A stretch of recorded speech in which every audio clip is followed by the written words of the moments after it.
مدینہ کی خاموش راتیں اب بدلنے والی تھیں۔ بدر کی جنگ میں مسلمانوں نے ایسی فتح حاصل کی تھی جس نے پورے عرب کو حیران کر دیا۔ صرف 313 مسلمان اور سامنے 1000 کا لشکر۔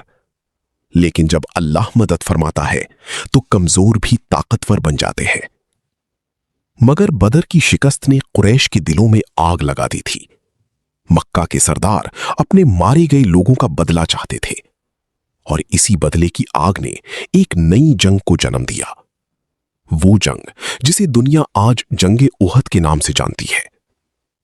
ابو سفیان نے پورے عرب سے جنگجو جمع کیے۔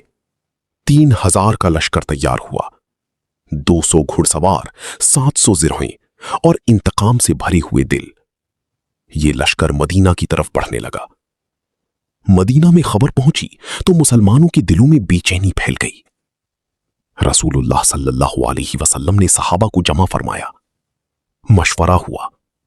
کچھ صحابہ چاہتے تھے کہ مدینہ کے اندر رہ کر دفاع کیا جائے، لیکن نوجوان مسلمانوں کی خواہش تھی کہ دشمن کا میدان میں مقابلہ کیا جائے۔ آخرکار رسول اللہ صلی اللہ علیہ وسلم نے فیصلہ فرمایا، مسلمان مدینہ سے باہر نکلیں گے۔ 1000 مسلمان اپنے نبی صلی اللہ علیہ وسلم کے ساتھ روانہ ہوئے۔ ہر صحابی کے دل میں صرف ایک خواہش تھی، اللہ کی رضا۔ مگر راستے میں عبداللہ بن ابی اپنی 300 ساتھیوں کے ساتھ واپس لوٹ گیا۔ اب صرف 700 مسلمان رہ گئے تھے، سامنے 3000 کا لشکر۔ لیکن ایمان کی طاقت تعداد سے بڑی ہوتی ہے۔ رسول اللہ صلی اللہ علیہ وسلم نے احد پہاڑ کو اپنی پشت پر رکھا اور پھر 50 تیر اندازوں کو ایک پہاڑی پر مقرر فرمایا۔ ان کے سردار تھی حضرت عبداللہ بن جبیر رضی اللہ عنہ۔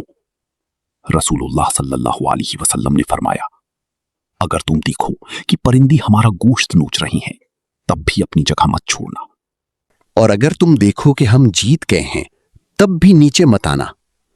یہ حکم بہت اہم تھا۔ جنگ کا آغاز۔ جنگ شروع ہوئی، تلواریں ٹکرانے لگیں، ہر طرف گرد و غبار پھیل گیا۔ حضرت حمزہ رضی اللہ عنہ، اللہ کے شیر، دشمنوں پر بجلی کی طرح ٹوٹ پڑے۔ حضرت علی رضی اللہ عنہ اپنی تلوار ذوالفقار کے ساتھ میدان میں اترے۔ مسلمانوں نے قریش کو پیچھے دھکیل دیا، دشمن بھاگنے لگا، اور ایسا محسوس ہونے لگا کہ ایک اور فتح مسلمانوں کے قدم چومنے والی ہے۔ وہ لمحہ جس نے سب بدل دیا۔ پہاڑی پر موجود کچھ تیر اندازوں نے دیکھا کہ دشمن بھاگ رہا ہے اور میدان میں مال غنیمت پڑا ہے۔ انہوں نے کہا، جنگ ختم ہو گئی، چلو نیچے چلتے ہیں۔ حضرت عبداللہ بن جبیر رضی اللہ عنہ نے انہیں یاد دلایا، رسول اللہ صلی اللہ علیہ وسلم نے جگہ نہ چھوڑنے کا حکم دیا تھا۔ مگر اکثر تیر انداز نیچے اتر گئے۔ پہاڑی تقریباً خالی ہو چکی تھی۔ خالد بن ولید کا حملہ۔ اس وقت خالد بن ولید، جو اس وقت مسلمان نہیں ہوئے تھے، اپنے گھڑ سواروں کے ساتھ پہاڑی کے پیچھے سے آئے اور اچانک مسلمانوں پر حملہ کر دیا۔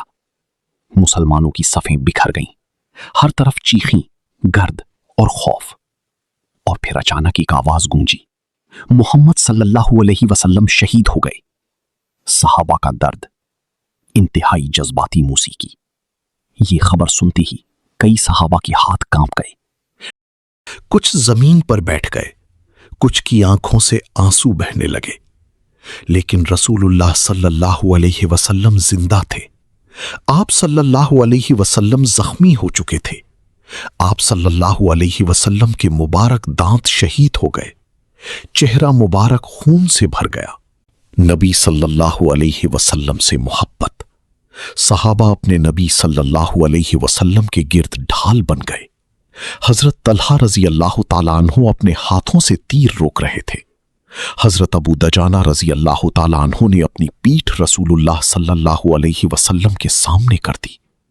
تیروں کی بارش ان کی پیٹھ پر ہوتی رہی، لیکن وہ ہٹے نہیں، کیونکہ ان کے لیے اپنی جان سے زیادہ قیمتی رسول اللہ صلی اللہ علیہ وسلم تھے۔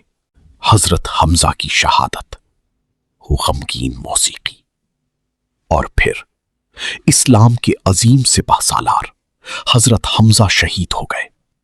وحشی نامی ایک غلام نے دور سے نیزہ پھینکا جو حضرت حمزہ کو لگا۔